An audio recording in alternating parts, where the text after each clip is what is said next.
ग्रहण करते ही जीव के तापत्र समाप्त हो जाते। आपने यदि बांके बिहारी जी के चरण पकड़ लिए तो आपके साथ संसार के सुख दुख सबका अनुकरण हमारे बिहारी जी कर लेते हैं, और आपको किस समय किस चीज की आवश्यकता है हमारे बांके बिहारी जी तत्काल प्रदान करा देते हैं।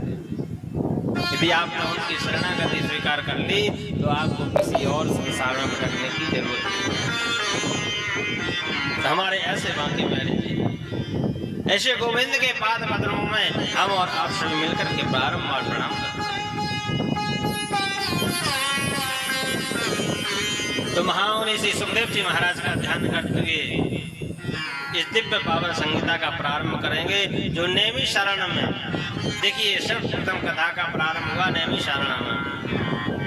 तो हम और आप भी अपने मन को वही समर्पित करें कि मानो नेमी शरण में विराजमान है। तो कहते हैं, नेमी शरण की पावन भूमि में सूत जी महाराज ने शौनकादिक ऋषियों को यह दिव्य कथा का श्रवण कराया था। सूत जी महाराज आयु में बहुत छोटे हैं, और शौनकादिक महाराज हमारे ऋषियों ने 88,000 ऋषियों ने वहां पर कथाओं का शास्त्रों किया, श्रवण किया। सूत जी महाराज ने भी शरण की पावन भूमि में बैठ करके 88,000 ऋषियों को यह दिव्य मंगलमय कथाओं का शास्त्रों कराते हैं। हम और आप भी अपने मन को वहीं पर स्थापित करें, वहीं पर लेकर ध्यान करें हमारे सूत जी महाराज, सुखदेव जी महाराज जी का। सोनक जी महाराज प्रधान श्रोता बनकर सबका प्रतिनिधित्व कर रहे हैं।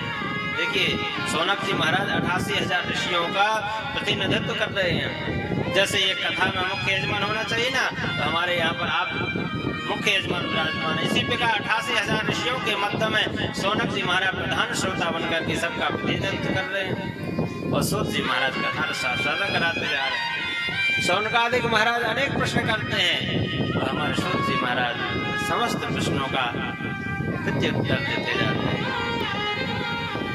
88,000 ऋषियों को ऐसे सोनक जी महाराज कैसे बैठे, मानो उनको कुछ आता ही नहीं हो, कुछ जानते नहीं, ऊपर बहुत वयोवृद्ध हजारों वर्ष की आयु वाले हमारे सोनक जी महाराज अनभिज्ञ होकर के विराजमान है।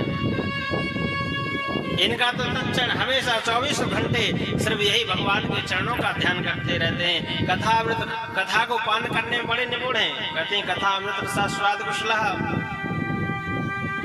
कथा पान करने के बड़े निपुण हैं, बहुत इच्छुक हैं, जिज्ञासु हैं, कथा में पान करने के बड़े परम कुशल हैं। जब श्रोता बनकर के बैठते हैं तो महान विद्वान वयोवृद्ध होकर के भी एकदम अनभिज्ञ होकर के बैठे।